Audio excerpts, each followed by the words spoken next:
What's up, everyone? We are diving back into the multiverse today for another epic. Which is What If Sharingan Naruto Abandoned by his mother and build harem with Samui, Part 2. You enjoy this story? Make sure to hit that like button and subscribe to the channel for more fanfics like this. Now, let's dive right into the fanfic. You will probably be owning a lot of money and power by the time you open this letter. I hope and I am watching you that you don't become arrogant or turn foolish with all the wealth and fortune at such young an age. But I know you're my son, I trust you enough that you won't be like that.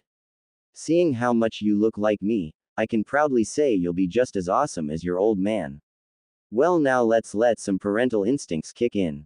Do not, and I mean absolutely not, turn into a pervert like Jiraiya sensei if he ever makes contact with you or tries to turn you into his corrupt ways. Or I swear, he'll regret ever dying after me and I meet in the afterlife. Make friends. I know it will be a bit difficult for you seeing the burden I have put on your tiny shoulders, but try and make some friends. You don't need a whole lot of them, just a few would be enough that you could trust completely. And that brings me to the next point. Girls. Now, no need to be embarrassed about hearing this from me. Every parent has to tell their children about this, and this will be the least embarrassing in your case. When you'll get the letter, you'll be a young man and it is only natural to take an interest in girls. But try and find a nice girl, a girl who loves you with all her heart and one you could trust your life with. Love, now I can't explain it to you. You'll know when it happens. Both of you will stay and wait for each other even if you are so far apart it doesn't look like you'll be together again. Your hearts stay connected even through that. When you feel so strongly about someone, then you can say you are in true love with each other. I wish you find your partner and hope she is very kind and pretty. After all, I need a cute girl to see with my little boy from up here, you know. No alcohol or sake until you're of age, and even then only a little. It's alright to drink a little on occasions, but it harms you if you take it excessively, so try and stay away from it. Be careful about the handling of money matters, alright, try and help as many people as you can with the money you have. That is the best use it could have. Alright, now moving on from my don'ts of life, I hope you did well at the academy. Even if you didn't, don't get depressed. Sometimes it takes time, but I'm sure you'll get it right. After all, it is a parent's duty to trust in their children, right? Remember that everyone has strengths and weaknesses. Find your strengths and harness them, weed out your weakness through hard work and perseverance, and I'm sure you'll make me proud. Blood splatter. Naruto, looks like my time is getting up. Now listen and remember this carefully. There was an orange-masked man with a lone Sharingan in his right eye behind the attack of the Nine Tails tonight. He'll be back for you, and your sisters, I'm sure of it. Get strong enough to protect them and yourself, make allies who would stand up next to you and watch your back, and gain enough strength to deal with him when you finally have to face him. Blood splatter. Naruto, from now on, you're going to face lots of pain and hardship. Be true to yourself. Have a dream and have the confidence to make that dream come true. I have left you with scrolls for my personal techniques, the Rasengan, the Hirishin, and the space-time absorption barrier. I hope they help you when the time comes. Oh, and Naruto, there's so much more that I want to pass on to you. I wish I could stay with you longer. I love you. Tears were streaming down Naruto's face as he read the letter. He then hugged the letter to his chest and shakily said, "He loved me, I was wanted." Hiruzen chose this moment to get up and hug Naruto as he soothed him and let him clear his chest away. After Naruto had calmed down, Hiruzen said, "Naruto, you do understand that I can't reveal your heritage right now, don't you?" Naruto nodded and with a small smile said, "Yeah, I understand, Gigi. I read that Tuchin had many enemies who would stop at nothing to attack. Until I get stronger, I won't reveal my heritage. Now I know I can't live in my clan compound, but do you think you could give me my dad's notes on his jutsus?" asked Naruto with a shy voice. "Of course, Naruto, and since you took this news so well, I will teach you 2 jutsu myself. Though I want to ask, are you okay? The news of your own mother abandoning you must have hit you hard," Hiruzen said in a tender voice. "Yeah, it was hard. They have been living in peace since they were born, not knowing any hardship. It really hurts, but I know that Tu-chan wouldn't want me to wallow. I will move on from this and make him proud. Also, I won't take the clan name right now, I will take them after I become Chunin or something," said Naruto, to which Hiruzen nodded. Naruto, I do want to ask, what will you do if, for example, your mother apologizes to you and tries to make amends? Asked Hiruzen with a curious expression. Nothing. Nothing at all. I will let Uzumaki-sama know that I want nothing to do with them. But I will show them appropriate respect that is given to fellow shinobi, said Naruto, to which Hiruzen nodded. That is all I needed to know. Now run along. I will meet you in a week with books on all 10 levels of Fuinjutsu, your father's notes, and finally to teach you the 2 jutsus I promised you. Is that okay? Asked Hiruzen, to which Naruto nodded with a big smile and left the office. Flashback no Jutsu Kai. On the other side of town, Hiruzen Sarutobi had his own set of problems. The first and foremost being a mountain of paperwork in front of him. It was at that moment Jiraiya appeared from the window and said, "Hi sensei." Not looking up from his paperwork, Hiruzen replied, "Jiraiya, good to see you again. What are you doing here?" "Oh, I just came to tell you that we started training the twins the year ago, and that we should be back by graduation time," replied Jiraiya, to which Hiruzen gave a stiff nod. "So sensei, how's the kid? What was his name again?" asked Jiraiya in a nonchalant tone. Hiruzen looked at him incredulously and said, "Seriously, Jiraiya? What is his name? You don't remember your own godson's name?" Minato must be rolling in his grave seeing how his wife, his own teacher, and the village he gave his life to save are treating his son. Jiraiya looked down in shame before Hiruzen sighed and said, "He has had a very difficult life. He has no friends his age, he almost died twice in the last couple of years because of mobs of people attacking him.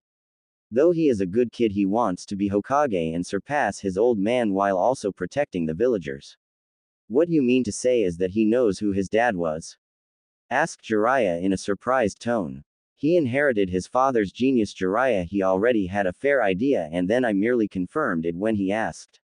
I had to explain the whole Kyuubi incident to him and also what happened that day," said Hiruzen. "How did he react to Kushina leaving him?" asked Jiraiya in a nervous voice. Sighing, Hiruzen replied, "Badly, very badly. He said that he will respect them as fellow shinobi, but ahead of that he couldn't care less what happens to them.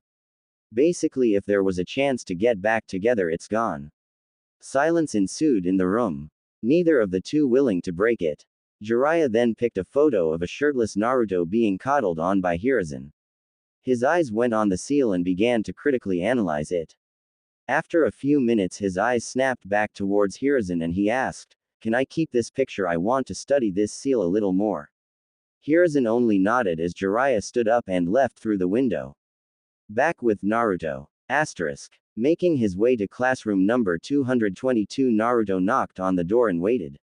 After a few moments, a man with a scar on his face appeared and looked at him questioningly. Naruto just gave him the paper that his Gigi gave him. After reading it, the man smiled and ushered him to come in. "All right, class, we have a new student. Please introduce yourself," said the teacher. "Anyo, my name is Uzumaki Naruto. I hope we get along with each other," he said shyly. As he said that, murmurs went across the room, some positive but mostly negative. Two Eris, however, had the same thoughts. "It's him." Just as the murmurs became too loud, a voice shouted, "Oi, you are the one that Sarutobi Gigi told me about." "Wait, you know the old man?" Naruto replied, confused. "Damn right I do. I am his grandson. He told me that the future Hokage will be coming to class today. Was he referring to you?" asked the boy. "Damn right he was, Dadbayo," replied Naruto. He then made way and sat down next to the boy who was named as Aizen Sarutobi. As he sat down, Naruto critically analyzed the rest of his classmates. Most of them were civilians, but it seemed that on pure coincidence there were clan heirs from nearly every major clan of Konoha. There was a boy with red markings on his feral face and a nin dog companion on his head. He was the heir on the Inuzuka clan.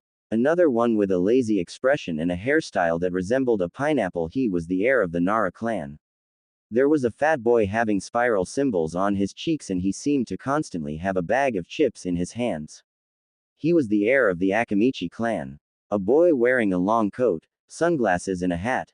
The heir of the Aburame clan. A girl with platinum blonde hair and blue eyes, the heiress of the Yamanaka clan.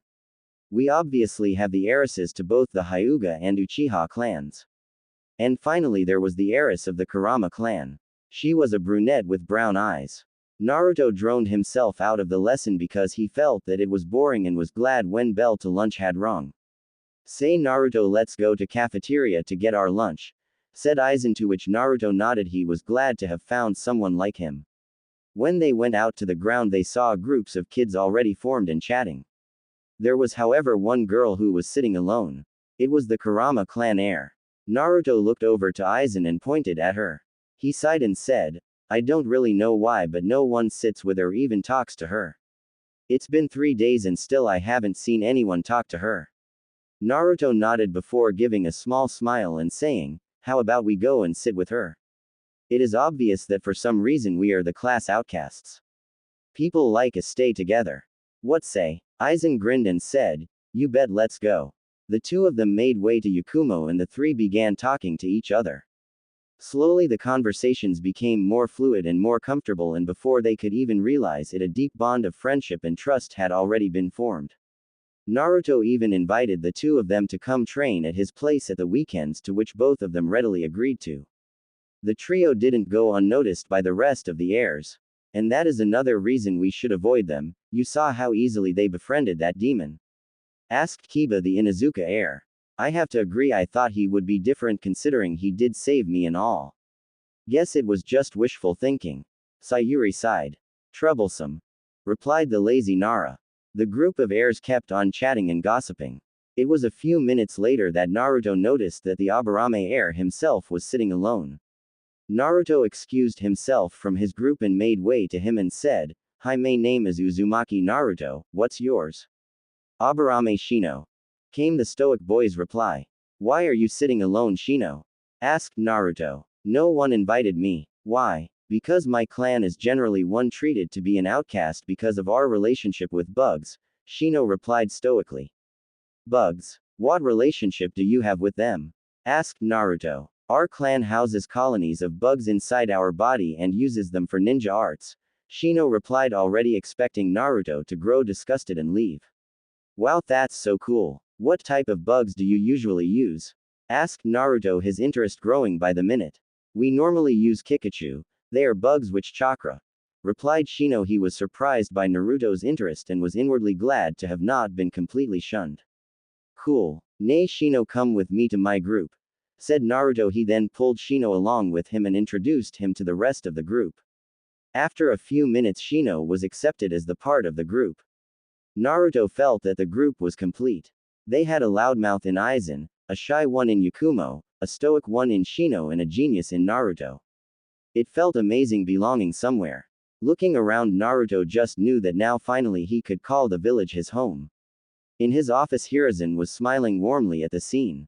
In front of him was Shibi Aburame and Yumiko Kurama. Shibi had a small, barely noticeable smile. This was something considered to be big, whereas Yumiko was openly crying happy tears. So what do you think of Naruto? Asked Hiruzen. Looking at him, it's logical that he is no demon. Why? No demon would make attempts at making others feel better, replied Shibi, with Yumiko only nodding along with him. So do you approve of their friendship? I am asking because from what I've heard for Kasumi and Itachi is that both Hiashi and Fugaku have instructed their daughters to stay away from Naruto, asked Hiruzen. I approve, he is a good kid and has a strong will of fire in him, said Yumiko, with Shibi giving a small nod. Discover more. Bookshelves. Books. Book. Literary analysis tools. Digital comic subscriptions. Writing prompts generator. TV show guides. Fan fiction books. Books. Creative writing courses. Well, it looks like we have found the next big team. Who knows, they could become Konoha's Yanin in the future, said Hiruzen with a chuckle. It caused Yumiko to let out a laugh and Shibi to smile. Asterisk timeskip at the weekend. Asterisk. Nay Gigi, so what jutsus are we going to learn? Asked Naruto excitedly. Well, the first one is Kage Bunshin. It's a B rank kinjutsu. I want to teach it to you because of your large chakra reserves. Now follow this hand sign, he said as he crossed his fingers making a T shape. As Hiruzen did that, a puff and a second Hiruzen appeared. Now then, Naruto, you try, said Hiruzen. Naruto nodded and crossed his fingers before shouting, Kage Bunshin no Jutsu. A few puffs went out and a few semi-solid clones appeared. Not bad, Naruto, keep trying, and when you are done we will move to the next jutsu, said Hiruzen. Nodding, Naruto continued to try it, and after 2 hours, much to Hiruzen's shock, Naruto had managed to produce 50 completely solid clones. He grinned foxily at Hiruzen, who could feel the smugness coming of Naruto in waves. Shaken out of his stupor, he looked at Naruto, who wasn't even winded. Grinning inwardly, Hiruzen said, "Now Naruto, the Kage Bunshin is a kinjutsu because it uses a large amount of chakra. I don't want you to use more than 50 at a time, am I understood?" Hiruzen finished in a stern tone. Discover more. Books. Bookshelves. Community forum software. Anime merchandise. Character art commissions. Custom fanfiction covers. Author interviews podcast. Fan fiction books. Writing software. Naruto nodded, after which Hiruzen said, "This technique will help you in training as well. As the Kage Bunshin are connected by nerves, everything they experience will be sent back to original as if they did the task themselves." Naruto's eyes widened before he giddily giggled. Stopping after a while, he said, "I presume they don't affect physical training, right?" Hiruzen nodded. Naruto then, turning to his 50 clones, said, "Alright people, I want 10 of you on chakra control exercises, 15 of you to practice the next katas of the hummingbird, and the last 25 get moving on Fuinjutsu, read the books Jiji bought, and practice calligraphy." The clones nodded and distributed themselves accordingly. "Now then, Naruto, your father left you a summoning contract with the Toads. They are among the strongest summons in the world. They took as their summoner when you were just a baby. Now I will teach you the hand signs for the summoning jutsu. It will take you a long time before you can summon a battle toad. Now look at these hand symbols. Boar, dog, bird, monkey, ram. Now practice these hand signs, then I will tell you how to summon," said Hiruzen, to which Naruto nodded and started practicing. After a couple of hours, Naruto had fluently gotten the signs down and was awaiting further instruction. "Now then, Naruto, repeat after me," said Hiruzen. He then bit his thumb before making the hand signs and finally placing his hands on the ground and shouting, "Summoning Jutsu." As he said that, a puff of smoke was seen and a small monkey appeared before looking and disappearing in a puff. "Now then, you try," said Hiruzen. Nodding, Naruto bit his thumb, went through with the hand signs, and after placing his hand on the ground, he shouted, "Summoning Jutsu." A small puff of smoke was seen and a small red and purple toad was seen. "Yo, I take it you are our new summoner?" asked the toad. "Yup, that's me," chirped Naruto. "Cool, do you have any snacks?" asked the toad. "Not right now. How about you go back, and when I summon you next time I'll get you snacks," said Naruto. "Sounds fair. By the way, Gamakichi is the name, see ya later," said the toad as he disappeared in a puff. "How was that, Gigi?" Naruto asked in a smug tone. "That was good, keep practicing both their jutsus. I will teach you some more later." "Okay?" asked Hiruzen. "You got it, Gigi-sensei," Naruto said in an excited tone. "Gigi-sensei?" asked Hiruzen, slightly confused. "Yup, you are my Gigi even if we aren't related by blood, and you taught me 2 good moves with promise for more, so sensei. Combine the 2, it becomes Gigi-sensei," Naruto chirped, causing Hiruzen to chuckle and then rub Naruto's head affectionately. "Say, Gigi-sensei, can I tell my friends about you know everything?" asked Naruto in a worried voice. Crouching down in front of him, Hiruzen placed a hand on his shoulders and said, "Listen, Naruto, they are your secrets to tell, however I want you to wait until you trust them with your life and they trust you with theirs. Also, your relationship has just started, let it grow before testing it." Naruto nodded and hugged him before saying thank you. Hiruzen then decided to ask Naruto about his training plan. "Say, Naruto, what do you plan to do with your dad's techniques and when will you learn them?" he asked. "Well, Gigi, I am thinking of spending the next 3 years working on my chakra control, Fuinjutsu, Taijutsu, and the jutsus you will teach me. When my control and knowledge on Fuinjutsu will reach level 6, then I will start learning all 3 of my dad's jutsus, and hopefully I will be able to use them when I become a genin," said Naruto, to which Hiruzen nodded with a proud smile. "I am proud of you, Naruto, you really are something. Always remember to train but not to get power hungry. You should also add your Kekai Genka training in your schedule," said Hiruzen. "I almost forgot about that," said Naruto while he slapped his forehead, causing Hiruzen to sweat drop at his antics.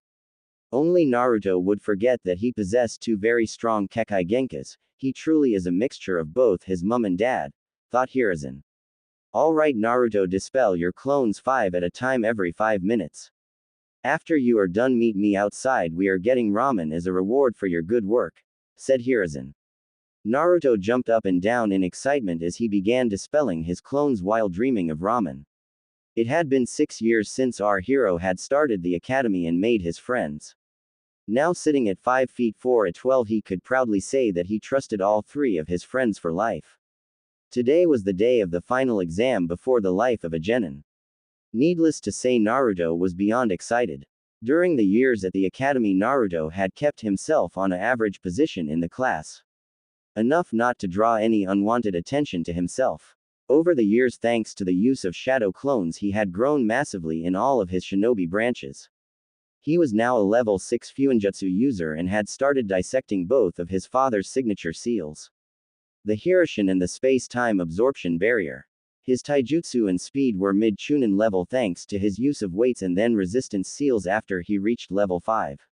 He had also finally matured his Sharingan completely. Naruto, however, wasn't overly dependent on the eyes. He used them only to cast and break genjutsus, or to copy new jutsus that his Jiji was going to teach him. He had also massively improved his ninjutsu, which now stood at an impressive high chunin level.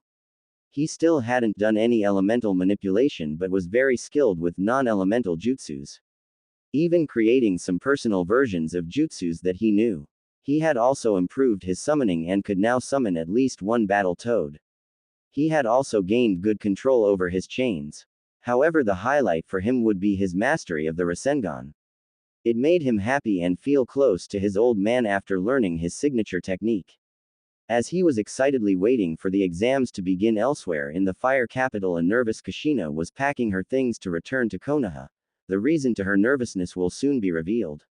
Multiple flashback no jutsu.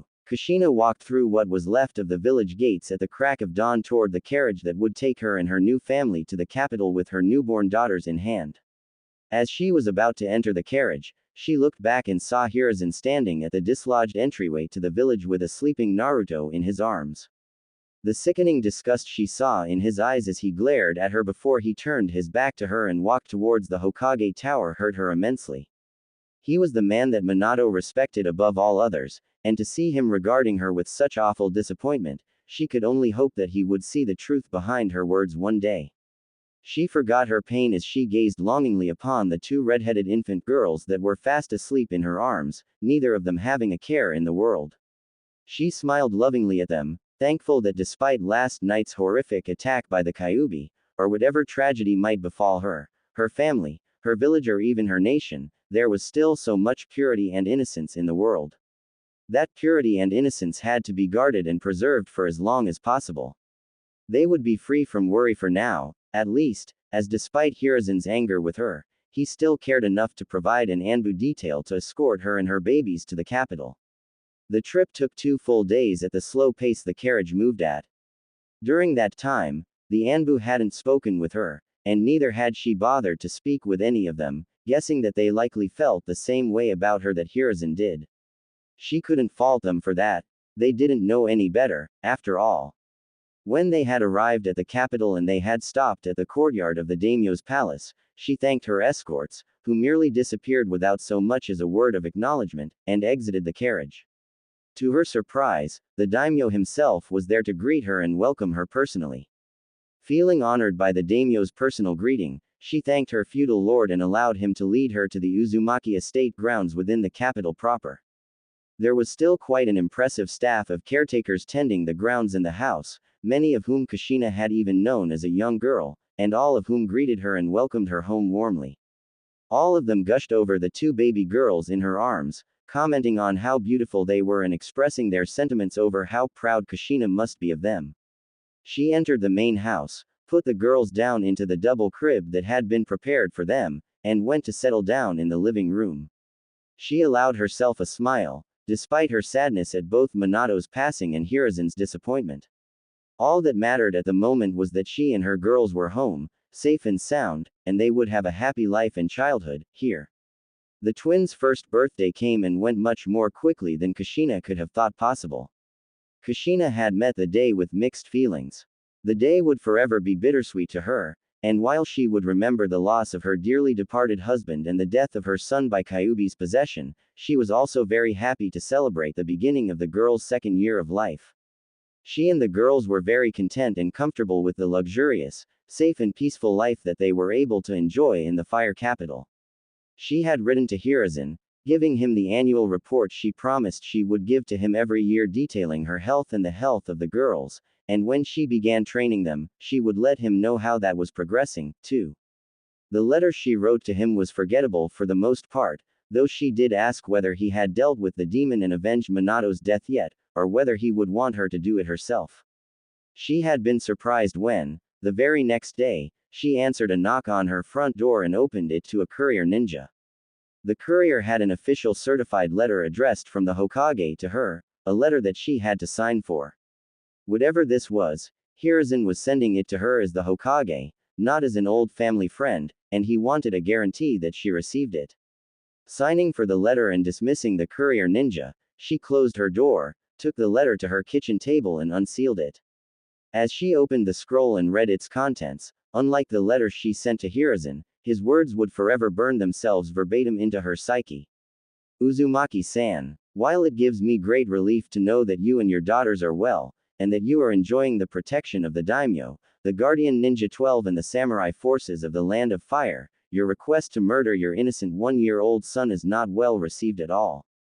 As I informed you last year, your intent towards your son was seen even by your husband in his final few minutes of life, and he took steps to protect young Naruto from you. You dishonor Minato with your evil, twisted desire to harm an innocent, your own son, no less. He must be rolling in his grave with disgust and fury at how far you've fallen, and I have no doubts at all that he would spit in your face if he were to see you now. I myself am thoroughly ashamed and disgusted that I once thought of you as a daughter, no longer. From this day forward, you are my subordinate, and I am your Hokage, nothing more. As Hokage, I hereby prohibit you from returning to Konohagakure no Sato before your son and daughter's anticipated date of graduation from the Shinobi Academy. Exceptions to this executive order will be as follows. 1. If I summon you back, you are to answer my summons and come to Konoha immediately, where you will be escorted directly to my office upon your arrival at the gates. At no time during your visit will you be permitted to walk the village grounds without an escort.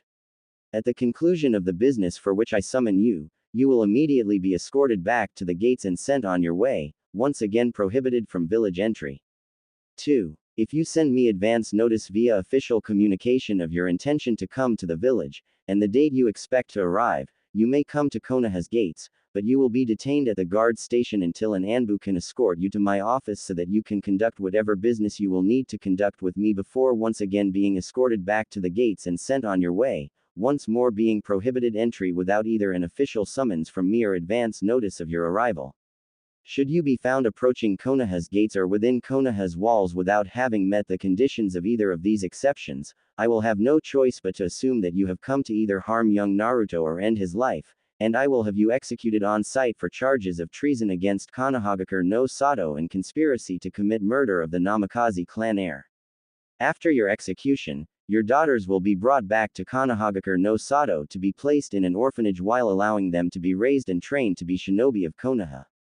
Also, be forewarned, Uzumaki-san, any attempts by you to harm or murder Minato's son through indirect methods, such as assassination, will also result in your execution and the remanding of your daughters to Konoha's orphanage system. As a standard protocol, this executive order has been officially stamped with the seal of the Hokage and submitted to the daimyo for his records and perusal. Ordered by Hiruzen Sarutobi, Sandaime Hokage, Konohagakure no Sato. Kushina was stunned beyond belief at what she had just been sent. To think that the professor that was always so kind to her had written such cold-hearted words shocked her. What was worse, he had not only written this as a letter to inform her that she was no longer considered a friend to him, but also as an executive order from the Hokage that had to be obeyed or she would suffer legal, and perhaps corporal ramifications.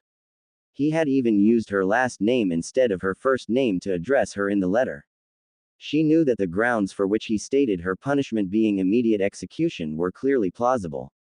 Biju Chakra or no, the demon that fit Naruto's description was classified as a Jinchuriki under the letter of the law, and to top it off, he was also the legal heir to the Namikaze clan, and even she couldn't legally defend herself against charges of treason and conspiracy against a clan heir.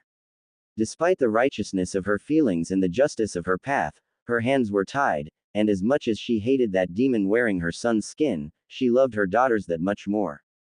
She gritted her teeth in anguish, a few tears escaping her eyes before she was able to force them back down. She penned a response back, stating her intention to visit Konoha tomorrow to speak with him directly.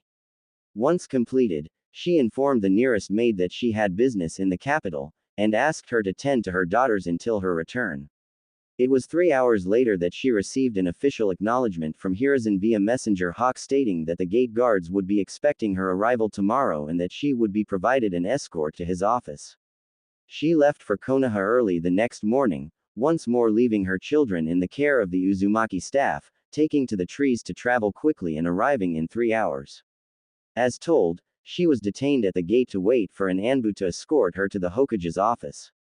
It was a male, hawk-masked Anbu that arrived to escort her to the Hokage, taking her to him via Shunshin.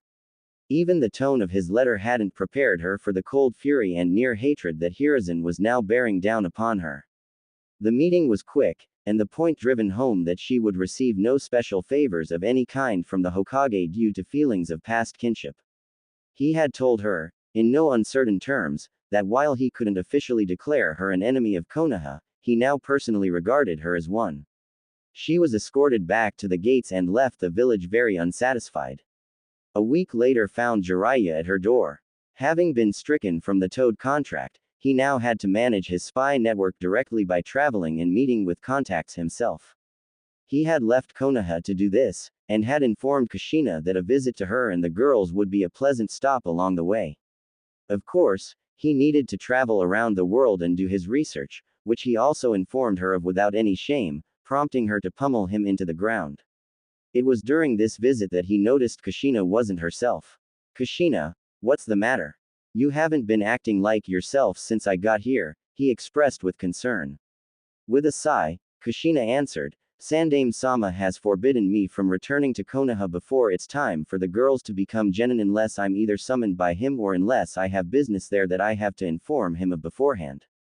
She continued sadly, he's basically ended our friendship and says that he now regards me as his enemy because of that demon." "I see," Jiraiya offered with a sigh of his own. "Well, that's not something I'm about to get involved in.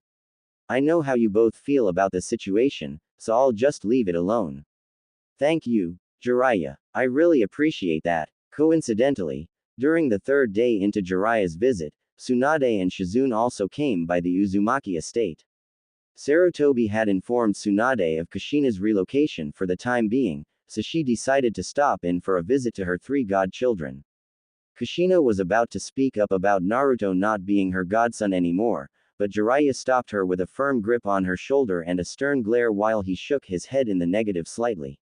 "So I've seen the girls, but where's Naruto?" Tsunade asked happily. "Well, Tsunade," Jiraiya answered, "Sensei wanted the boy to remain in the village so that he could bond with it the same way his old man did. It was Minato's dying wish." While confused at such an explanation, Tsunade chose to accept it, such as it was, and didn't bring the matter up any further. All of them simply enjoyed spending time together and bonding with Kushina's red-headed toddlers, who surprised them all by taking their first steps in their presence. Another week had passed, and Jiraiya, Tsunade and Shizune all prepared to leave, Jiraiya to his business, and Tsunade and Shizune to theirs. Jiraiya had promised Kushina he would return by the girl's 5th birthday so that he could start training them with her. "Wait a minute, Jiraiya. What about Naruto's training?" Tsunade asked innocently, not noticing the darkening of Kushina's eyes, nor the icy frown on her face. "Don't worry about that boy," Jiraiya retorted with his usual bluster. "He's got the old man to look out for him and train him. He'll be alright, he won't need me." Tsunade, once again confused as the attitude Jiraiya was taking towards Naruto, which was so different from his attitude towards the girls, just nodded, but she narrowed her eyes in suspicion at him before taking Shizune and going on her way. Once she was out of sight, Jiraiya turned to Kushina, "All pretense gone, I only lied to her so that I could help you save face, Kushina. You do realize that Tsunade would cut any and all ties with you just like Sarutobi-sensei did if she were to learn the truth about your abandoning the boy, don't you? That demon isn't Naruto, he's the Kyuubi, she shouted at him in frustration. Do you really think she'd buy that? I don't, and I can tell you for a fact that she won't, either. Now, I won't cover for you, again. Bear that in mind, Kushina. Kushina simply bristled in anger, but chose to say nothing. Jiraiya pulled his scroll onto his back and gave his goodbye, I'll see you in 4 years. And with that, he walked out of the Uzumaki estate, departing the capital for places known only to him. Flashback end. 12 years since that last visit by Tsunade, and 8 years since Kushina had realized her gross mistakes and wrongs, and she still angrily asked herself how she could have not only been so stupid as to jump to the conclusion that Naruto was the Kyuubi without properly inspecting his seal first, but so evil-hearted as to not want to even entertain the hope that Naruto was still alive and well. What had come over her during all that time? To this day, she still found herself wanting for an answer. She only knew that there was no excuse for it. She continued to pack up the things she would be taking to Konoha with her, completely unaware that a certain Hokage was reflecting back on those turbulent days as well. Konohagakure no Sato. It won't be long, now, Hiruzen Sarutobi mused to himself morbidly, Kushina will be coming back here in a few months with her daughters once their training is completed to her and Jiraiya's satisfaction. What the hell am I supposed to tell Naruto about all of this? Hiruzen had made a good many mistakes and questionable judgment calls regarding Naruto, judgment calls and mistakes over what to tell him, what not to tell him, how to handle the knowledge that he'd been keeping from Naruto for all of these years, all for his own safety and to keep him as stable as he possibly could, given the poor boy's circumstances. Thinking of Kushina made him think back to that day he gave Jiraiya the photo of baby Naruto with his seal exposed, the day which would mark the beginning of his own mistakes regarding the boy and his mother. Flashback. Hiruzen was in his office going through the usual paperwork he dealt with. It was a month before Naruto's 5th birthday, and he was still working to fit in time to celebrate it with him. His train of thought was interrupted as Jiraiya came in through the window. Sarutobi quickly looked at him and nodded, not even cracking so much as a smile. He could tell that Jiraiya was perplexed. After all, he usually smiled at seeing his former student but just couldn't bring himself to do so after his last disappointing encounter with him on the night of Naruto's birth. Of course, he knew that Jiraiya would also likely attribute it to the pressure he must be under with the work of the village. But the truth was that Hiruzen had lost almost all respect for his student and eventually came to realize that, while he had trained 3 great shinobi, they were lousy people. Of the 3 of them, Jiraiya was the only one that had continued to give Hiruzen any hope, and that hope was dashed on the night of his successor's children's births. Now, he regarded all 3 of them as nothing more than failures and disappointments. Hey old man, how's it going?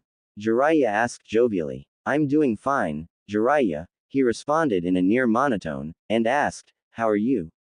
Without even bothering to look up from his paperwork, not noticing Jiraiya's grin. I'm doing great. My research is coming along well and I'm excited to train the twins after their birthday when I return to Kushina. Unfortunately, I won't make it back to the party in time and I'll miss all those beautiful noblewomen, he whined, to which Hiruzen sighed and just shook his head in resignation. Jiraiya hadn't changed at all over the years. Hey, how's the kid, what was his name? He asked with a finger on his chin. Hiruzen stopped moving his calligraphy brush at this. With an annoyed and disappointed grimace, he slowly looked up at Jiraiya and responded in quiet disbelief, seriously, Jiraiya? What was his name? Do you seriously mean to tell me that your late student's family means so little to you that you can't even remember the name of your own godson? Huh, Jiraiya responded cluelessly before retorting with indignation, what do you mean? I do care for Minato's family. I've always made sure to keep tabs on Mito and Narumi. Really? Now, and if they didn't tie into your almighty prophecy, would you still care as much? Jiraiya frowned darkly and asked in a low tone, and just what is that supposed to mean, sensei? Unfazed, Hiruzen proceeded to rebuke his student, Jiraiya, your late student's family means far less to you than this prophecy does, which has given you an overwhelmingly overinflated sense of self-importance. The only reason you even remember Mito and Narumi's names is because you're convinced that they're the children of this prophecy, and I only know that because training them and their relation to the prophecy is all you ever talk about.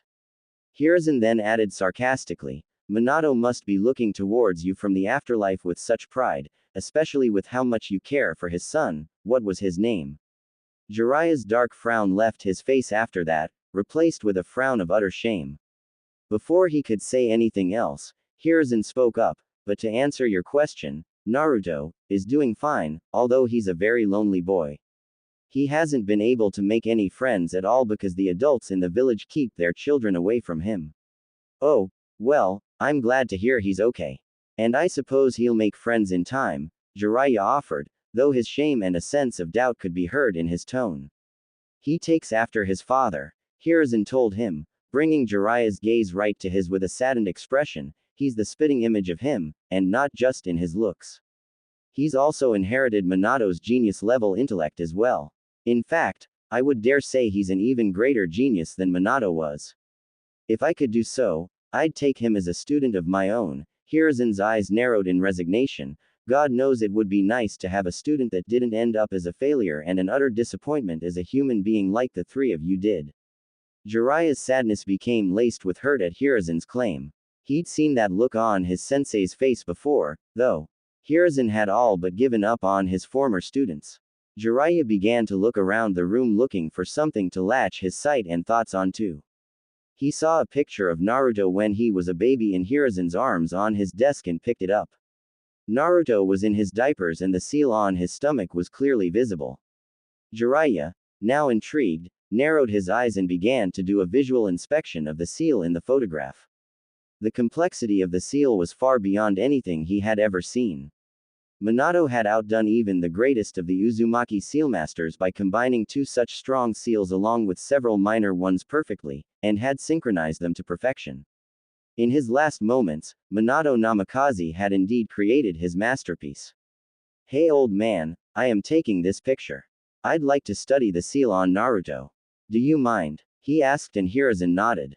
Take it, I have copies. I'll put another one here, he said. Jiraiya nodded and left through the window, not even saying goodbye. Hiruzen closed his eyes and sighed once more.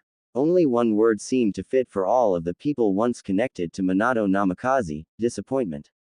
And these twilight years of his life seemed to be filled with nothing but disappointment, with Naruto being the only bright spot in it. Flashback end. As much as Hiruzen hated paperwork, he was actually finding it a welcome distraction to the impending dilemma that would blow up in his face if he didn't take steps to start resolving it.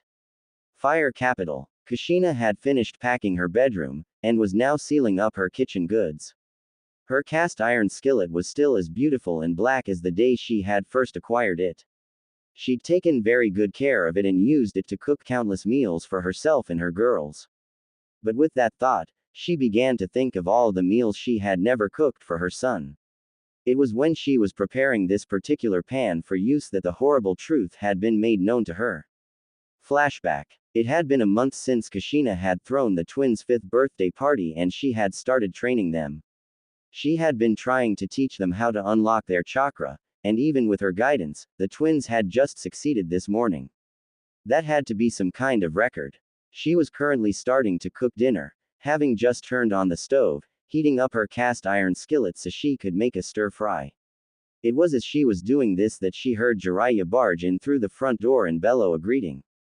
Kushina turned off the stove and ran out of the kitchen to greet him, smiling as she saw him for the first time in almost 4 years. She tackled him in a hug as he also threw his arms around her and spun her around in a couple of circles. Oh, wow, it's good to be back here, Jiraiya exclaimed. I'm glad you're here now, Jiraiya, Kushina offered. I'm just getting dinner ready, and I'm sure you're hungry. You have no idea. Kushina called in Mito and Narumi, introducing them to their grandpa Jiraiya. Both of them managed to find a place in his heart quite easily as he got on the floor with them and played with them until dinner was ready. The meal was pleasant, with Jiraiya getting to know the two excitable little red-headed rascals. It was shortly after the meal was over that Kushina declared the girls' bedtime. Both of them groaned but complied, knowing better than to argue with their scary mother. Once they were in bed and asleep, Kushina began talking to Jiraiya, who was smiling fondly over his time with the girls. Once again, I've had one hell of a time trying to teach the girls. They're both a bit slow, definitely more physical than cerebral, if you get my drift. Jiraiya's smile quickly faded upon hearing this, replaced by a melancholy frown as though he'd been reminded of something painful. What's the matter? Kushina asked him, concerned. Hey Kushina, I need you to take a look at something, he answered before pulling a couple of pictures out of his pocket and handing her one of them. Kushina examined the picture she was given. It was a blown-up image of a very complex seal. She looked at it critically, not understanding what he wanted her to do. Study that seal carefully, Kushina, Jiraiya instructed, and tell me what you see. She did as she was asked, studying the seal very carefully. It took her almost half an hour to determine the full capabilities of this seal. She even had to pull out some paper and a pen so that she could take some notes to keep from missing some of the functions. It wasn't just a seal, it was a magnificent work of art. Even the seals on the girls' stomachs didn't compare to what she was looking at. It was far beyond anything she was capable of. She would dare say that no Uzumaki had ever made a seal so complex or so perfect. She had seen the Uzumaki clan's works on seals, and none of them described anything that was as complex as the seal in Jiraiya's picture. It's amazing the way the seals in this array are all synchronized, even with the two high-powered base seals. This could seal off anything the seal master wanted and it would work perfectly. I don't think I could even begin to replicate this. She exclaimed excitedly. What would you imagine the limits of that seal being? Jiraiya asked. I don't think it has any. Kushina exclaimed, looking at it. I'd imagine it could seal all 9 of the Biju into one host and still have enough power for more. So then, this is a seal you would trust without a doubt. I would trust this seal with my life. If, Kushina's voice saddened, breaking slightly, if only this seal had been used with Naruto, I'd still have my son. Kushina, Jiraiya began sadly, letting out a heavy sigh before handing her the second picture and telling her, that is Naruto's seal. Her eyes went wide in dumbfounded, fear-filled shock. What did you just say? This seal was Minato's last work, his masterpiece, Jiraiya explained, pointing to the second picture, a picture of Naruto as a baby with his seal exposed, with Hiruzen cooing at him while he appeared to be giggling happily. He put it on Naruto to seal the soul and body of the Kyuubi completely, making sure it had no chance of ever taking over his own son. I was surprised myself when I saw this picture in Sensei's office, but Minato really outdid himself with this one. Hell, he outdid every seal master I've ever heard of when he made this. She stood up in horror and took a step back only to collapse a moment later, her legs refusing to hold her up. Her eyes began to well with tears of horror, anguish and tortuous remorse. How could she not have seen the complexity of the seal that night she had checked the triplets? She remembered back to the night of their birth, the ripping of the Biju from her body, and the emotional distress of Minato, knowing that he was taking his dying breaths. She hadn't even bothered to study the seals at length until she'd made it here. She didn't notice the intricacies of the seals at first glance, she had just stabilized them with her chakra as quickly as possible. No, she whispered out in utter horror, her tears beginning to fall. 5 years. 5 years where she could have had her son with her there. 5 years of precious moments and memories, thrown away. No, she whispered out again, putting her hands to her mouth. She'd never remember seeing his first steps. No, she groaned out. She'd never remember hearing his first words. No, she began to raise her voice as sobs began forcing their way up from her throat. 5 years of missed birthdays, missed presents, missed chances to tuck him into bed and kiss him goodnight. She didn't even have a clue as to how he was living, or if he was healthy and happy, or if anyone was taking care of him. No, she yelled with her eyes clenched shut, her voice completely broken as her sobs gave way to bawling. She clutched the picture of Naruto to her chest as she did this, hanging her head and almost collapsing to the floor if not for Jiraiya moving fast enough to catch her and hold her to himself while she wept uncontrollably. I'm sorry, Kushina, he offered. He simply didn't have the heart to remind her that he and Sarutobi had told her of what she was just now acknowledging, that Naruto was in fact her son, that he was alive and well, and that he'd never been possessed by the Kyuubi at any point in his brief life. Oh my god, what have I done? She wailed. My baby, my Naru-chan. I left him alone, I abandoned him. She cried even louder, I even threatened to kill him. What have I done? Her cries became so forceful that she lost the ability to form words. Her wails and bawls were such that her body heaved up and down with each sob that forced its way out. This went on for almost half an hour before Kushina had cried herself hoarse. Jiraiya marveled at the fact that the girls had remained in their room fast asleep. Kushina must have placed silencing seals in the rooms so that their rest wouldn't be disturbed from any errant noises around the house. Oh god, she whispered with renewed horror, what would Minato think of me if he could see me now? What would he say to me? Kushina, Minato already knew this would happen, Jiraiya explained. Sensei told me that Minato saw how you looked at Naruto and he took steps in case what he feared to be the worst happened. And, Kushina sniffled, it did. I did the worst thing imaginable. I abandoned his son, my son. In a sudden burst of determination, she wiped away her tears and stood up, moving towards her door as Jiraiya watched on in confusion. Where are you going, Kushina? He asked. Without stopping, she answered, I need to send a message to Konoha by messenger hawk. I'm going to tell Sandaime-sama to expect me tomorrow morning.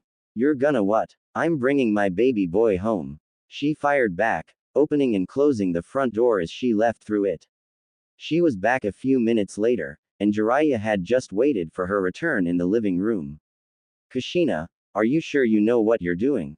Jiraiya asked warningly. It doesn't matter if I do or not, I'm bringing my Naru-chan home. I'm going to apologize for not being there and I'm going to do whatever it takes to make it up to him. I won't let him stay alone anymore. As soon as I get the message, I'm leaving for Konoha. Both of them stayed up throughout the night. It was a couple of hours before dawn that a messenger hawk delivered a response from Sarutobi, stating the usual conditions. Kushina stood up and prepared to leave the house once more. I'm heading out, Jiraiya. Take care of Narumi and Mito for me. I'll be back as soon as I can.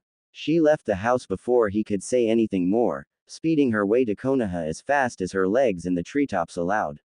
The sun was just beginning to peek over the horizon as Kushina arrived at Konoha's gates. They looked a fair sight better than they had when she came 4 years ago, and even the damage caused by the Kyuubi that night was completely repaired without any trace of it ever having been there. She checked in with the gate guards, who had indeed been expecting her arrival, though not quite so early, and waited there for her Anbu escort to the Hokage's office. She only waited a few minutes, surprised that Sarutobi was awake and at work this early. It had just passed 6 o'clock, and the village as a whole was still asleep. The Anbu took her shoulder, and without another used Shunshin to get himself and her to Hokage Tower.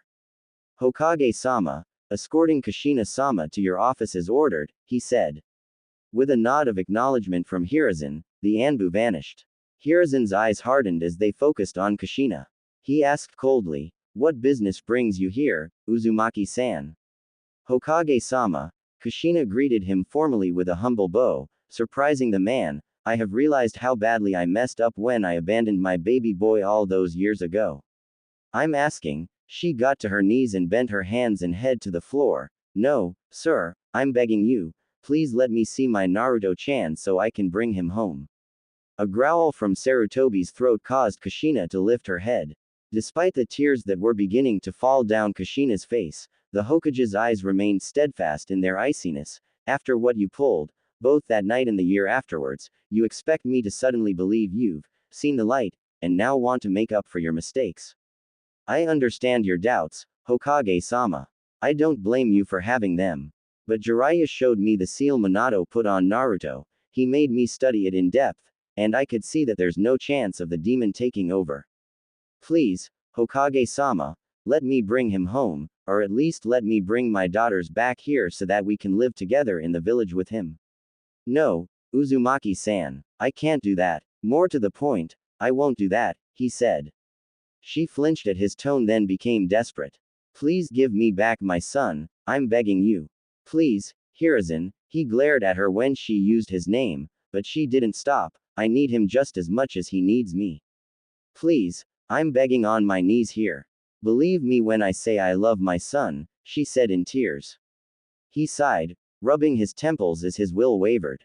Even if I do believe you, Uzumaki-san, it's not that simple. He has experienced some rather traumatic incidents in his life recently, and I can't in good conscience burden him with the truth of your abandonment. It could break him completely in the condition he's in right now.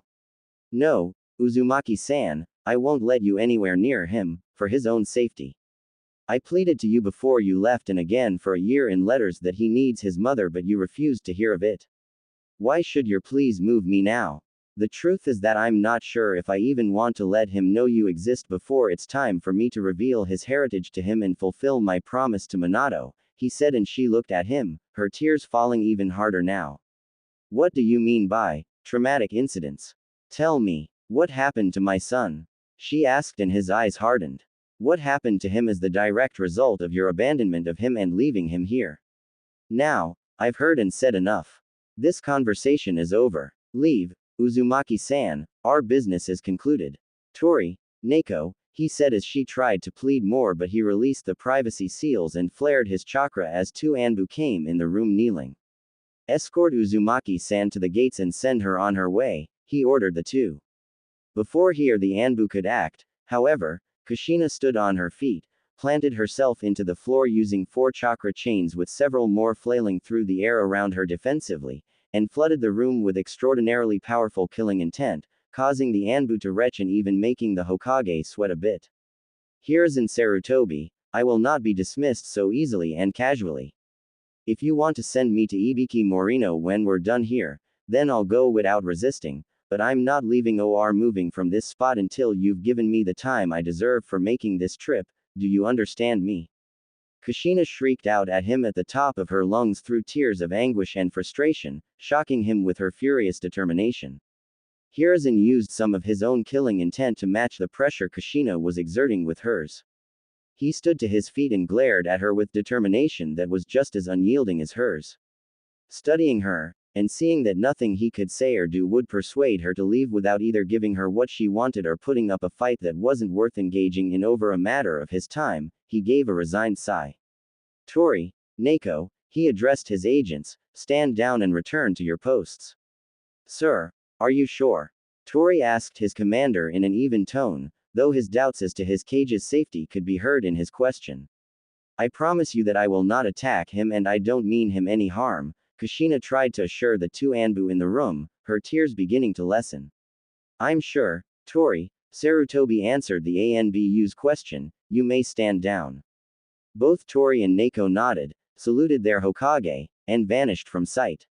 Sarutobi returned to his seat as well and clasped his hands together in front of him. You may also stand down, Kushina, she sniffled as he used her first name for the first time in 4 years. I will hear you out, but surely you must know that I cannot allow you to have custody of Naruto. Kushina grit her teeth together in anguish, her tears beginning to renew themselves. She allowed her chakra chains to dissolve and recede back into her body. She once again fell to her knees and bowed her head and hands to the floor. Please, Hiruzen, Kushina pleaded, tell me what to do. I know you don't trust me and you think I'm an evil monster, and you're more than justified to feel that way considering all I've done. But tell me what I can do to earn back your trust. Tell me what I can do to show you that I've changed, that I truly do understand my sins and atrocities and that I want to atone for them and redeem myself. Please. Her last plea was yelled out as her voice broke through her sobs once again. Tell me what I have to do to get my son back so that he doesn't have to suffer anymore.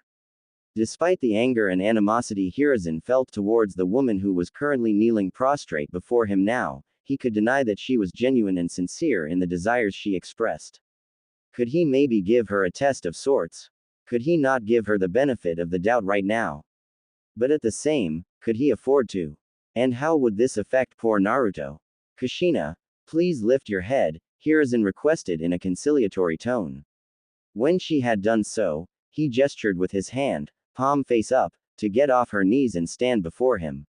When she rose to her full height, Hiruzen began, Kushina, you're putting me in a very difficult position. Here, she nodded to show she understood as he continued, one that doesn't have a simple, easy answer.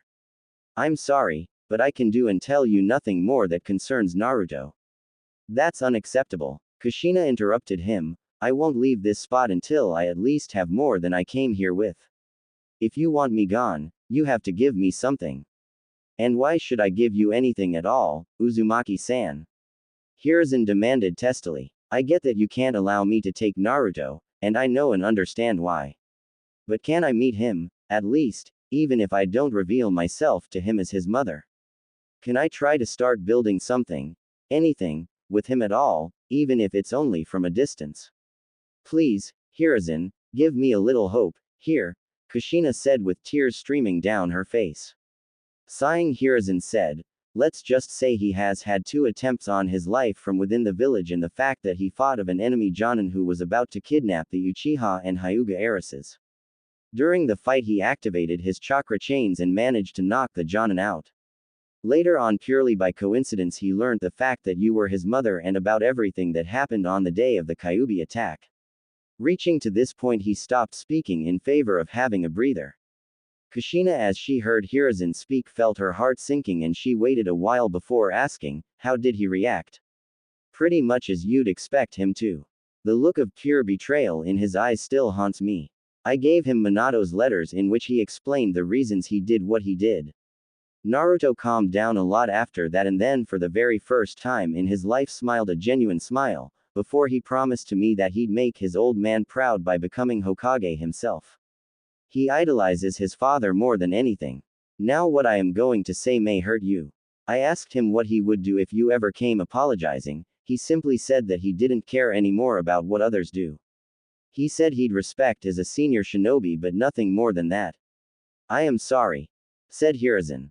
Hearing that, Kushina felt her heart break even more. A whole new wave of self-loathing and disappointment hit her. She had lost her son. After a few minutes she slowly whispered, can you tell me about him? Let's just say he is a sad boy with no friends. He tries his hardest to see the best in people. He is a natural-born censor, and not to mention that he is a literal carbon copy of Minato. Not just in terms of looks but also in terms of genius. Can you imagine that he learned how to read at 2, and by 4 he was already reading chakra theory and was practicing control using theory in books. Also, he seems to take both nin and fuin jutsu like a sponge. If I am not mistaken, he should already be halfway through level 1. That's all you need to know, said Hiruzen. I understand. Can I at least send him gifts and letters? Kushina asked as her voice cracked. No, that would create more problems for the future. Though I would like to ask to give us your notes on the chains. He needs to train them as well, said Hiruzen, to which Kushina readily nodded. Can I see him? Kushina asked in a very short voice. Only from afar, said Hiruzen as he took out his lacrima, and both of them watched as Naruto cooked and then went to sleep. After a few minutes, Kushina looked at Hiruzen with tears streaming down once again and said, please Hiruzen, tell me, is there any way for me to get my baby back? I know I haven't been the best mother, but I really want to make amends. Only time will tell. Now I think you should return to the capital. It won't be long before your daughters notice your absence, said Hiruzen as Kushina nodded and left with an Anbu. Kushina sped back home, wishing she could have brought Naruto with her, but grateful for what concessions Hiruzen had made to her. The old man did as he had promised, allowing Kushina her first glimpse of her near 6-year-old son, and as it should have been on the night he was born, she immediately fell in love. Just seeing him and watching him as he read, studied and cooked for himself brought her to tears once more. How she longed to go down into that apartment and sweep him up into her arms. How she yearned to hug him and kiss him all over his face, telling him how truly sorry she was and how much she loved him. How she ached to bring him home with her and surround him with the love of his family. It was not to be, as Hiruzen brought her back down to reality by ending her time in Konoha and personally escorting her to the gates to see her off. She had returned to the fire capital by late afternoon, and had now entered the Uzumaki estate. As soon as she entered, Jiraiya came up to greet her, but saw a tear-stained face, and no little boy in hand, though she had a sad yet hopeful smile. He could see that while she hadn't gotten what she wanted, she'd been able to walk away with Hiruzen having given her something.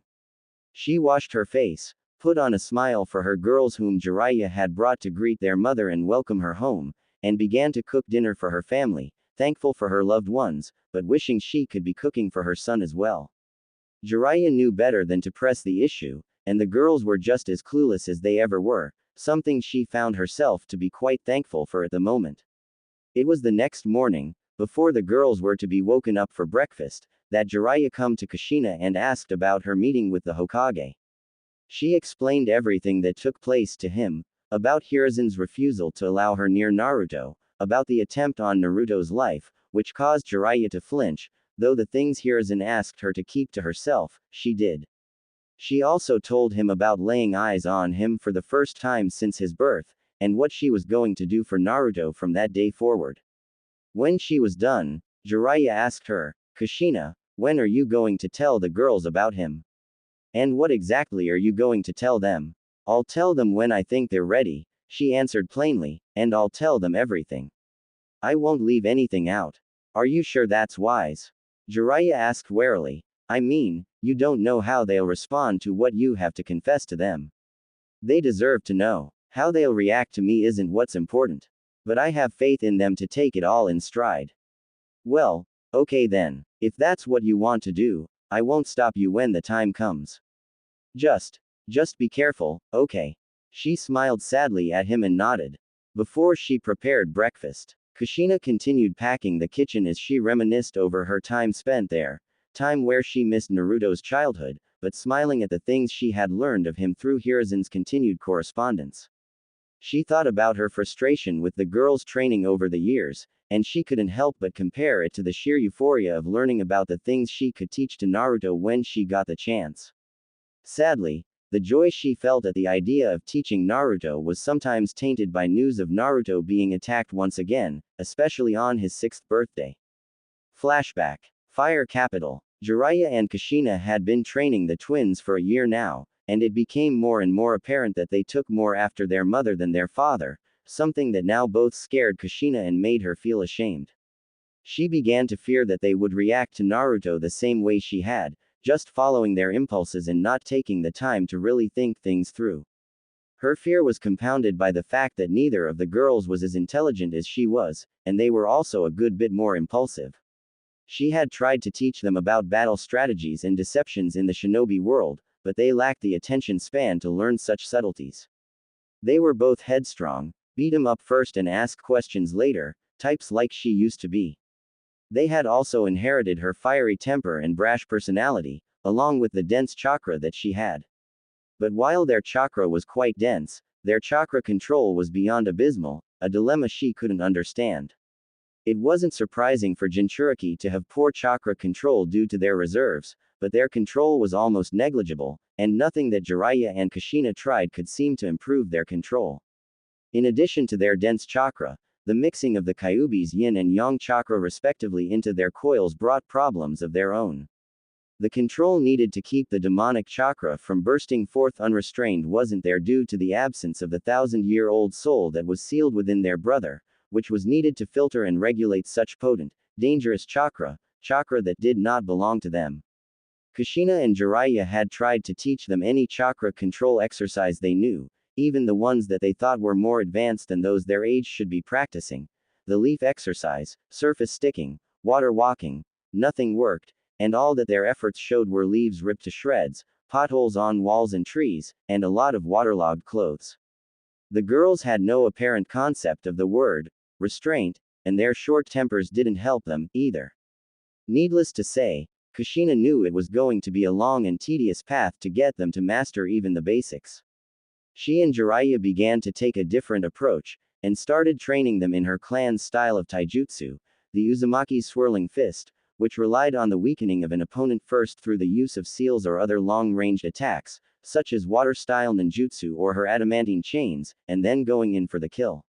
It was based on strength and force, designed to take down an opponent by going on the offensive and landing fierce strikes. The downside was that the swirling fist had almost nothing in the way of defensive techniques, which was the style's greatest weakness.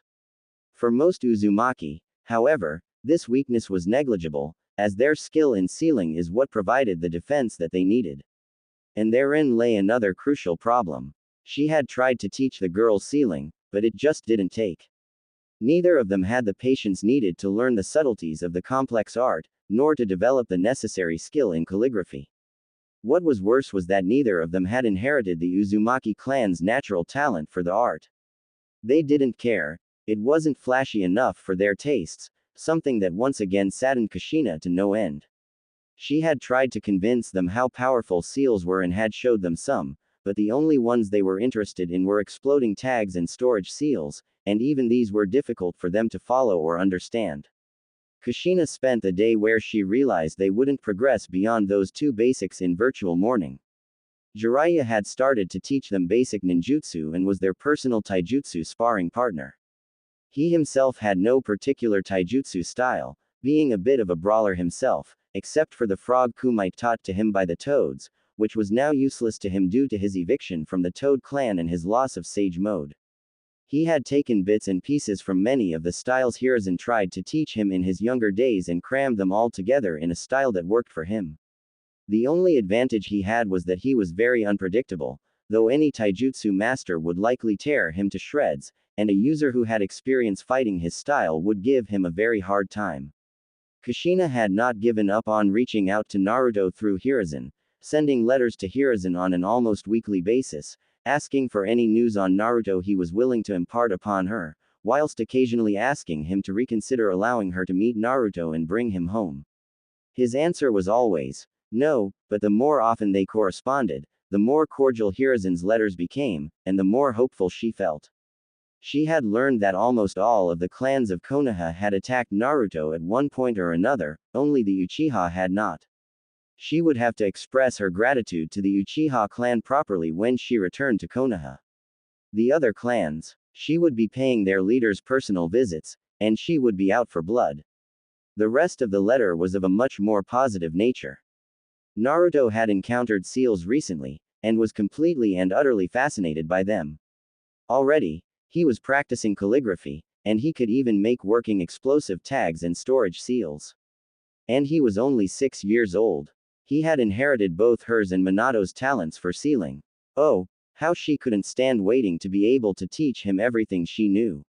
She was also told of his first week at the academy. It was rough for him, as most of the children there had been told by their parents that he was a worthless clanless loser who had been abandoned by both his parents. This made her very, very angry, and she resolved to pay a few parents of Naruto's classmates several personal visits once she was back in Konoha. She was sure that she could get a list of Naruto's old classmates after he graduated. And if any of those parents were the same clan's folk that she would be visiting already, then they wouldn't escape her with their lives. She, however, was glad when she learned of the friends he made.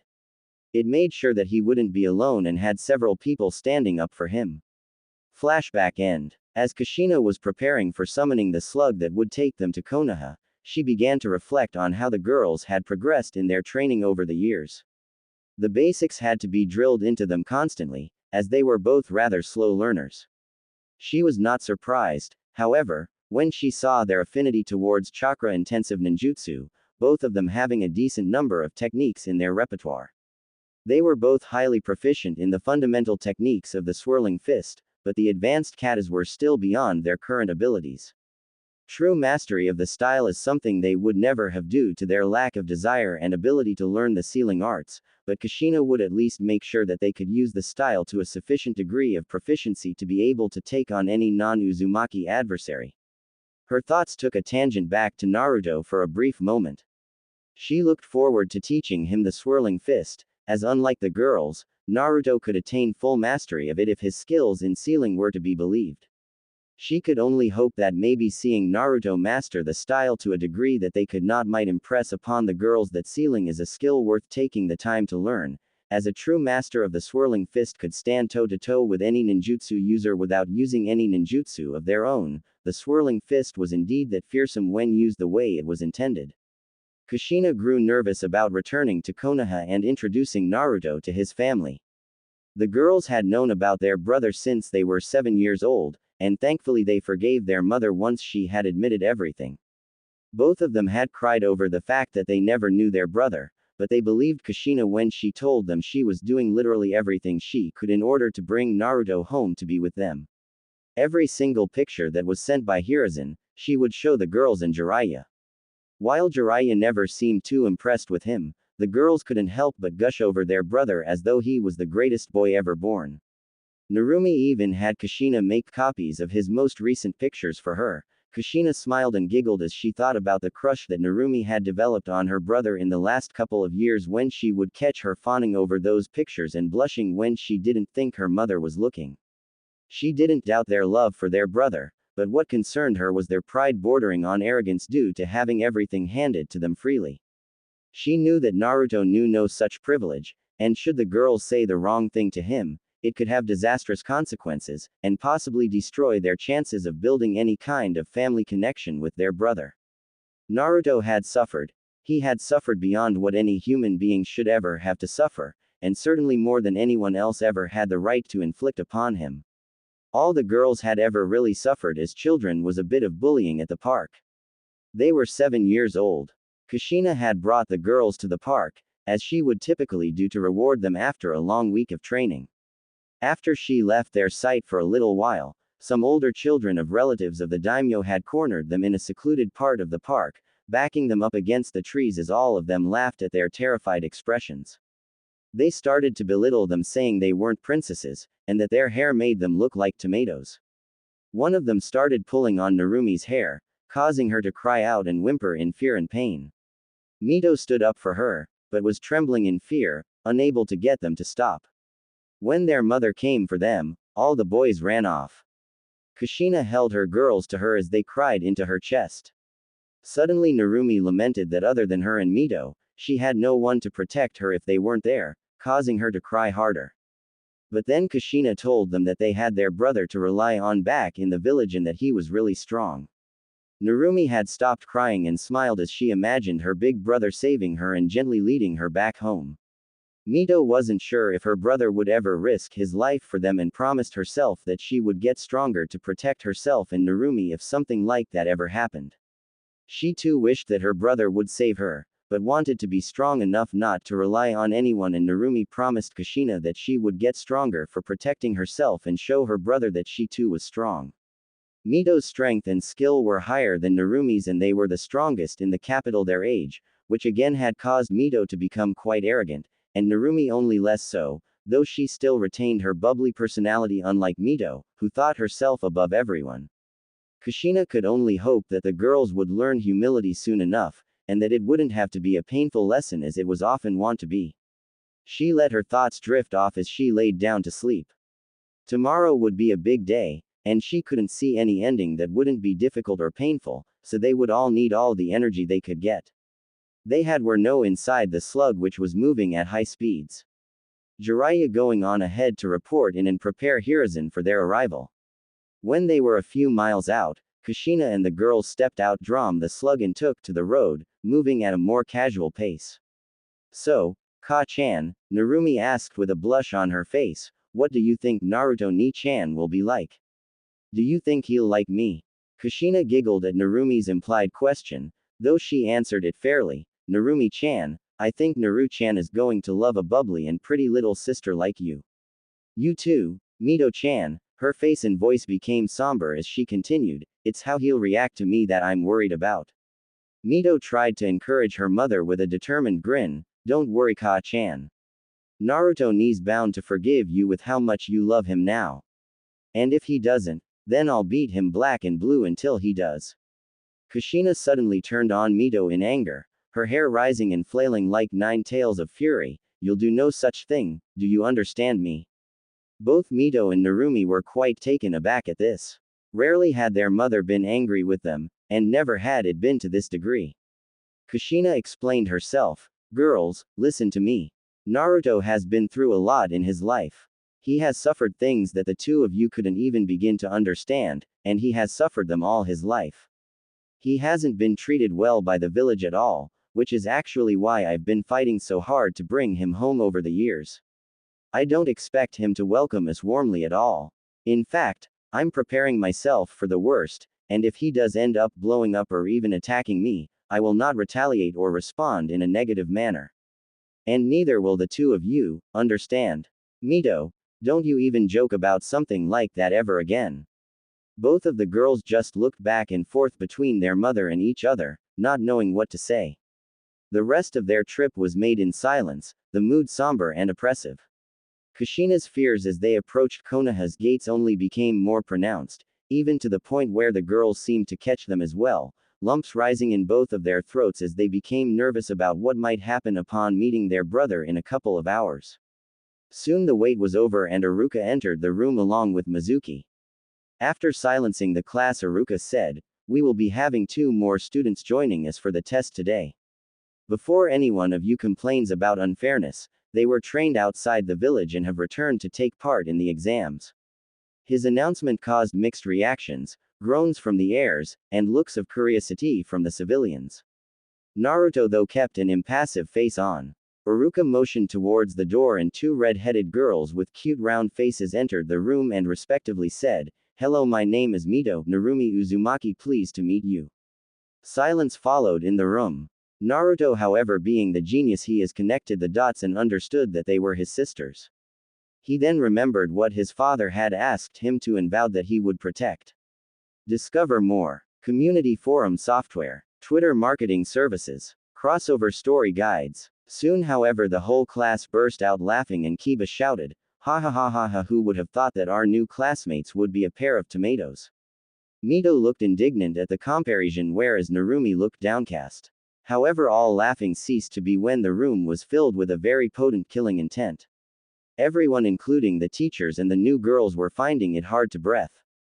After a moment Naruto spoke, his voice eerily calm, "If you're done making a fool out of yourself, I would advise you to stop harassing our new classmates. Or else," said Naruto, emphasizing on else with a fresh burst of even greater killing intent, making all of his classmates gulp in fear before nodding. Naruto then stopped emitting his ki and gave Narumi and Mito a warm smile before saying, "Welcome to Konoha, I'll hope to get along with you as well." Both girls dumbly nodded and moved to sit on the seats behind Naruto, both of them having different sets of thoughts. Naruto-Nisan is so cool. We are only able to produce that much ki in our tailed states, thought Narumi. He stood up for us. Even though he could have hated us. I hope he forgives us after we talk, thought Mito. Thank you for that, Naruto. So class, let's begin our final exams. I hope all of you pass, said Aruka as he and Mizuki starts distributing the question paper. Upon looking at his paper, Naruto sighed and thought, as I expected. They'd give me questions that even some elite shunins would be hard-pressed to answer them. Oh well, let's see what I can do. I am only aiming for the middle seat. After an hour, Aruka stopped the test and collected the papers before sending them for marking. He then motioned the class to follow him for their target practice. They were to throw 10 shurikens and 10 kunai to practice dummies. The passing marks were 4/10 for shurikens and 6/10 for kunai. Naruto though decided that he would go all out for this test. There was no way he was going to underplay his shuriken jutsu. It was then that Aruka started calling out names. Most of the civilian kids failed except for a pink-haired girl, Sakura Haruno. The remainder of the heirs, including those from Naruto's group, were a different story. Kiba, Sayuri, Hinata all got 9/10 in both kunai and shurikens and all 3 wore smug faces. Mito and Narumi both had scored 8/10 in both of the categories. Aizen had 7/10 in shurikens and 8/10 in kunai. Yakumo and Shino both had the same. The lowest among the heirs were Ino Shikamaru and Choji, who had gotten barely enough to pass.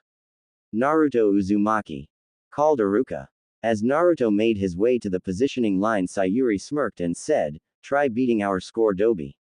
Naruto paid her no mind, which caused her to frown and then return to her brooding. She had started brooding ever since Shisui Uchiha had murdered his whole clan, leaving only Itachi, who later killed him, Makoto, and Sayuri. She was brooding because she was the one who wanted to kill Shisui and now had made it her life's goal to beat her brother and become clan head. Standing on the line, Naruto looked at Aruka and said, "Sensei, I will be throwing both my shuriken and kunai together. Also, I will be using one of each for all 10 targets." Everyone's eyes widened at the claim, but no one voiced the surprise because the previous pulse of killing intent was still fresh in their minds. Aruka looked on for a few moments before slowly nodding.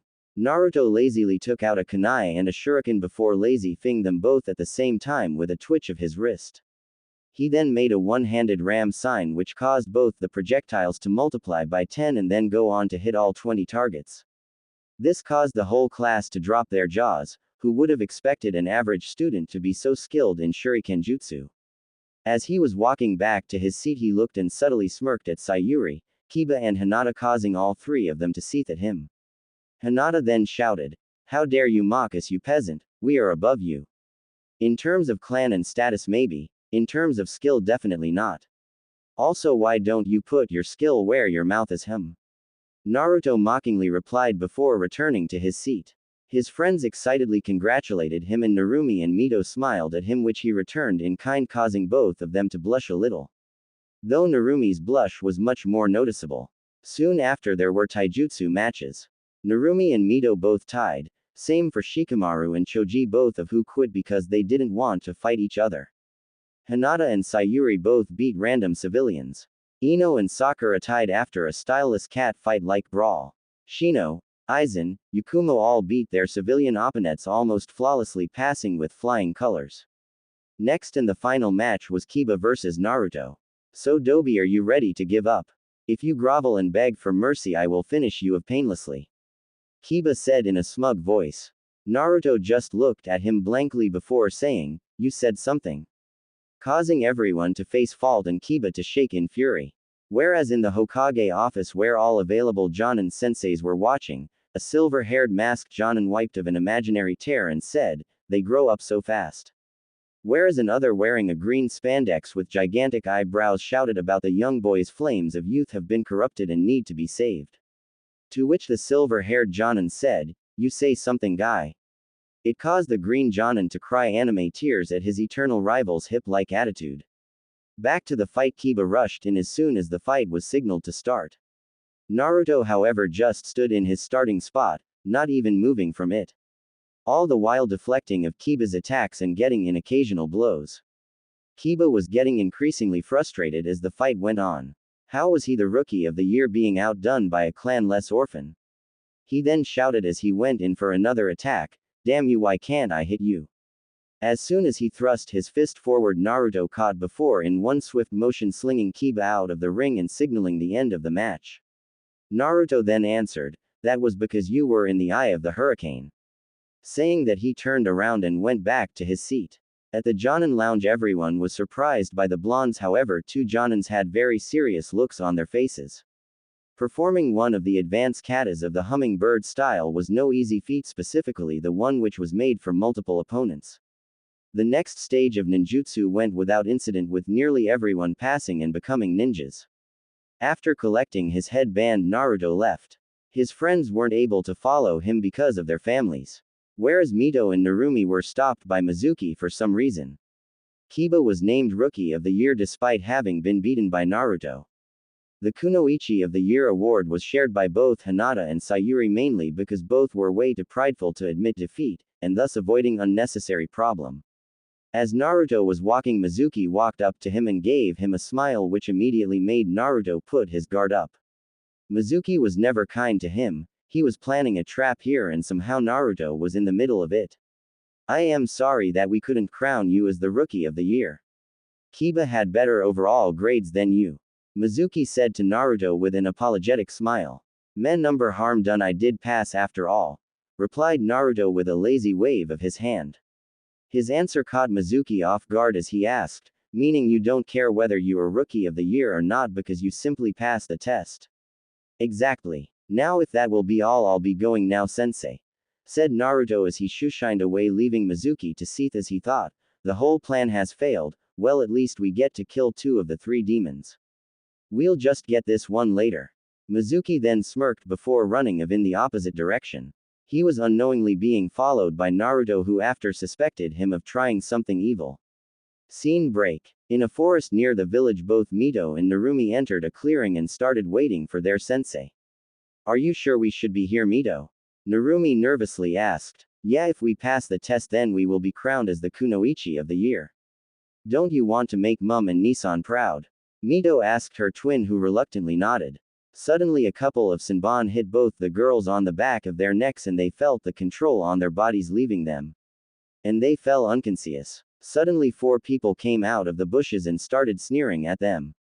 Well, Mizuki, who would have thought your plan would work so well? Now we can rid Konoha of its demons and we will then be seen as heroes, said one of them. I have a better idea, Aoba. How about playing with them for a little while? We are alone and a little release won't hurt anyone, said the third figure of the group. However, before any one of them could even move, 12 chains erupted from the ground and formed a dome-like structure around both the unconscious girls. The 4 men did not have time to react as 3 of them were hit by multiple shuriken before they could react and fell down on the floor unconscious. The only one left awake was Mizuki, and he frantically looked around before spotting Naruto on one of the branches. What are you doing here, demon? How dare you interrupt your attempt at cleansing Konoha? Naruto didn't answer him and said, is that enough evidence for you, Weasel-san? As he asked that, an Anbu appeared behind Mizuki and knocked him out. He nodded at Naruto, who created shadow clones and took Mito and Narumi with him, leaving the Anbu to deal with the traitors. Making his way to his apartment, he set both Narumi and Mito on his beds and waited for them to wake up. Knowing the special Uzumaki healing traits, they would be awake after 2 hours at most. And exact to prediction, both girls woke up after 2 hours and frantically looked around before spotting each other. They then slowly got up and cautiously made way outside, trying to find out where were they. Soon they spotted a familiar figure in the form of their brother as he was making some coffee. Good, you are awake. Sit down by the table, the coffee is almost ready, said Naruto with his back still turned. Both girls visibly relaxed and went to sit down. After a few minutes of silence, Mito spoke up and said, Nissan, if you only wanted to talk to us, why did you kidnap us? Naruto burst out laughing at that, causing Mito to grow red with embarrassment. After Naruto stopped laughing, he handed both the girls their coffee before affectionately ruffling their heads and saying, I didn't kidnap you guys. Those were just some bad men who were jealous of you and wanted to harm you. But your Nissan took care of it and brought you to his place. Currently your attackers are being withheld by Anbu. Both the girls connected the dots and understood that had Naruto not appeared when he had, the girls would have lost more than their lives. Both of them looked down, not meeting his eyes. Sensing a depressing aura, he said, Hey, what's with the long faces? You finally meet your brother, you should tell me about your lives and your training. With a look of disbelief, both looked up and saw him smiling before they started regaling their tales of training. As they were talking, Naruto started cooking dinner and soon they were eating.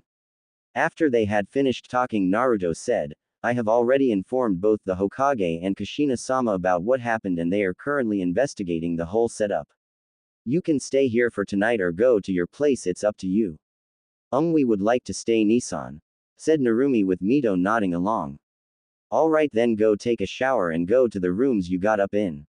I will lend you some clothes for the night, said as he got up and left.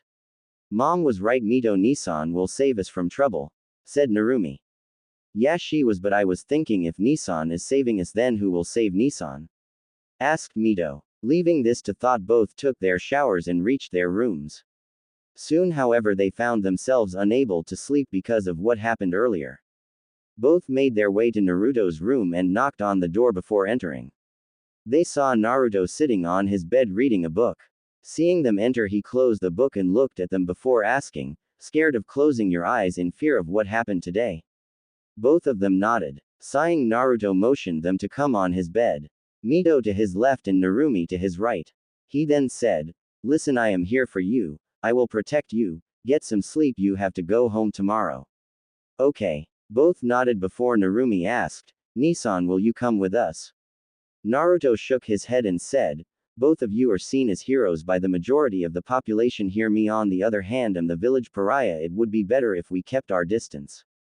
Today was an exception. Now get some sleep. He finished with a tone of finality, causing both the girls to nod and then snuggle into him, drifting to sleep. Naruto sighed to himself. After spending time with his sisters, he wanted nothing more than to be close to them. They had several weird quirks that he found cute. He guessed he'd have to talk to Gigi about this. Smiling, Naruto picked up his book and started reading it again. Elsewhere, looking through a lacrima, were Hiruzen, Jiraiya, Kushina, Itachi, and Kakashi. All of them were smiling at the scene before them. See, Kushina, I told you he won't hold anything against them, said Jiraiya. Hi, I am really happy that my babies are finally connecting with each other after my horrid error, said Kushina with a sad smile. Now we have to deal with who teaches Naruto. The council will make sure that he remains without a team because of the uneven genin numbers. They decide Kakashi to train the Uchiha and Kushina to stay with her daughters. There is no setup that fits with Naruto getting a team, said Hiruzen with a sigh. Thanks for listening. In the next part. In the meantime, please leave a review. I would love to hear your feedback. Especially if it helps me improve the overall story.